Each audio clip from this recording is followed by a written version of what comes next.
خديها مني نصيحة وما تضيعيش وقتك في وقفة المطبخ. تعالى اقولك النهاردة على 5 افكار هتوفر لك وقتك ومجهودك، وخصوصا لو انت موظفة. وعندي كمان فكرة حلوة جدا للناس اللي بتحب المشاريع الصغيرة. هنعمل النهاردة افكار بتريكات مختلفة جدا. تابعوا معايا الفيديو للاخر، ولو عجبكم الفيديو شجعوا اختكم نشوة بلايك كتير، ونبدأ مع بعض ونقول بسم الله. اول حاجة معايا واحدة كده كبيرة من الكزبرة.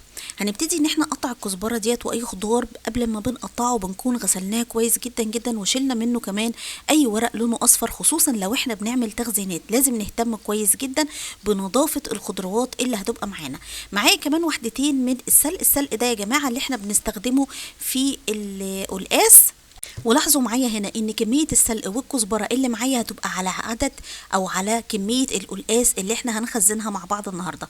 معايا قلقاستين الحقيقة دول تقولوا مثلا في حدود كيلو وربع، حاجة زي كده. تعالوا اقول لكم تختاروا القلقاس للتخزين ازاي. لازم القلقاسية تبقى صغيرة وما تبقاش طويلة، يعني انا عايزاها مدورة ومكعبرة كده. غير كده وكده بصوا بقى، لما بتيجوا تقشروا القلقاسية بتلاقوا لونها وردي كده، تعرفوا ان دي هتبقى زبدة. تبتدي ان انت تقشريها. وخديها مني نصيحة، القلقاس ما بيتغسلش يا جماعة، والله القلقاس ما بيتغسل. فوطة مطبخ، مناديل مطبخ كده حلوة، وتفضلي ان انت تنضفيه كويس جدا جدا. اولا لما هتغسليه هيتعبك جدا جدا، وغير كده وكده انت هتفقدي كل القيمة الغذائية اللي بتبقى فيه. ببتدي طبعا ان احنا نقطعه بكل سهولة زي ما انتم شايفين معايا كده. بعد كده ببتدي ان احنا نقطعه بالطول، وبعدين نعمله مكعبات زي ما موضح معاكم في الفيديو. على فكرة تخزين القلقاس سهل جدا جدا، التركية الوحيدة فيه هي في السلق. وتعالوا هنشوف مع بعض السلق هنعمل فيه دلوقتي. بس بعد ما بنقطع كمية القلقاس اللي معانا زي ما قلت لكم، اللي معايا دوت حوالي كيلو وربع، بضيف عليهم ليمونتين كبار. لاحظوا معايا ان المقادير والكميات اللي انا بعملها النهارده ديت لحاجات بسيطه مش حاجات كتيره. طبعا انت بتختاري الوصفه اللي تعجبك، او انت حابه تخزني خضار وبتعملي منه الكميات اللي انت حباها. بعد كده بروح عندي بقى حلة على النار، بضيف معلقتين كبار من الزبدة او السمنة، بلاش زيت خالص، نبعد عن الزيت. واضيف السلق والكزبرة، وافضل ان انا اقلب فيهم لحد لما يتحمروا معايا شوية. بعد كده برفعهم من على النار، وبجيب بقى الدرق الحلو دوت او الخلاط بتاعك، اي حاجة عندك المتوافر عندك بالهاند بلندر، وتبتدي ان انت تضربيهم كويس جدا لحد لما ينعموا معاكي. خلي بالك ان طريقة تخزين القلقاس غير طريقة ان احنا بنحضر قلقاس عشان ناكله في يومنا العادي. طريقة التخزين بتبقى مختلفة شوية. بجيب كمية السلق دي كلها وبحتفظ بيها في علبة واحدة، لان كمية القلقاس اللي انا عاملاها النهاردة ديت هي لأكلة واحدة بس. طبعا لو احنا مثلا هنعمل كمية اكبر، يبقى بتقسمي كمية القلقاس على قد كمية السلق اللي معانا، والعكس صحيح طبعا. ببتدي طبعا ان انا اخد القلقاس، خلي بالكم هنا ما غسلتوش ولا اي حاجه، من الليمون على الاكياس حفظ الطعام. ودايما بقول لكم استخدموا اكياس حفظ الطعام اللي ليها سوسته، لان طبعا دخول الهواء لاي حاجه احنا بنخزنها هو ده بيقلل من عمرها. بعد كده بنحتفظ بيها بقى في الفريزر. وتعالوا ندخل على الوصفه اللي بعد كده. بصوا بقى يا جماعة، اوقات كتير قوي بيحصل جنان كده لليمون، بيوصل سعره ل 80 و 100 جنيه. فانا بعمل بجيب كيلو ليمون، بس براعي وانا بختار الليمون تبقى الليمونية كبيرة كده، ويبقى لونها على قد ما تقدر يبقى لونها اصفر كده شويه. افضل طريقه لتخزين الليمون هي الطريقه ديت. جربت طرق كتير جدا بس انجحهم الطريقه دي. بتجيبي ورق الفويل وتبتدي ان انت تقفلي عليهم كويس جدا، وفي اكياس سندوتشات، وتحتفظي بيهم في الفريزر لمده سنه ما يحصلوش اي حاجه. بس نصيحه مني، ما تستخدميش منه غير لما يبقى سعر الليمون غالي. يعني ما تستسهليش بقى وتقولي ما اطلع الليمونه في التانية في التالتة، لا، ده خليه بقى لما الليمون يبقى ب 100 جنيه و80 جنيه كده، نبقى احنا بقى شاطرين ومخزنينه في الفريزر، وما نحتاجش ان احنا نشتريه.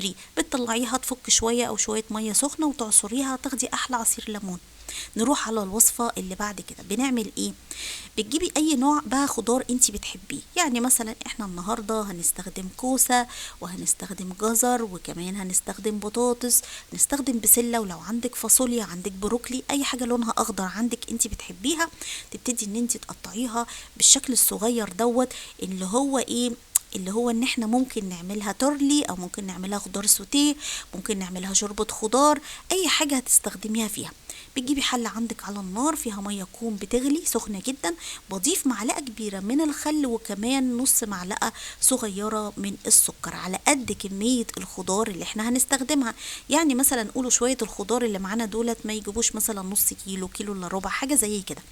بنزل بالخضار ده في المية السخنة جدا وبقلبه هم تقلبتين، يعني بالكتير قوي دقيقتين على النار. بعد كده برفعهم من المية السخنة على المية الساقعة جدا جدا علشان اوقف عملية التسوية. طب هو انت ليه يا نشوى ضفتي الخل؟ تعالي بقى اقولك انا ضفت الخل ليه. اولا الخل هو اللي هيحافظ لي على لون الخضار ويخليه لونه كده بيلمع وجميل وما يبقاش لونه بهتان بعد ما تطلعيه من الفريزر بعد عملية التخزين. تاني حاجة ان السكر يعتبر مادة حافظة بتحافظ لي على اي انواع خضار سواء بنخزنها او حتى مخللات بنعملها، بتخلي ليه قرمشة كده وبتحتفظ بيه. طبعا الطريقة اللي انا عملتها دلوقتي دي تقدري تعمليها لاي نوع خضار زي ما انتوا شفتوا معايا كده. كان عندي برضو بسلة خزنتها بنفس الطريقة. عايزة اقول لكم ان الطعم ما بيختلفش خالص، كأنكم لسه شاريين الخضار دلوقتي حالا.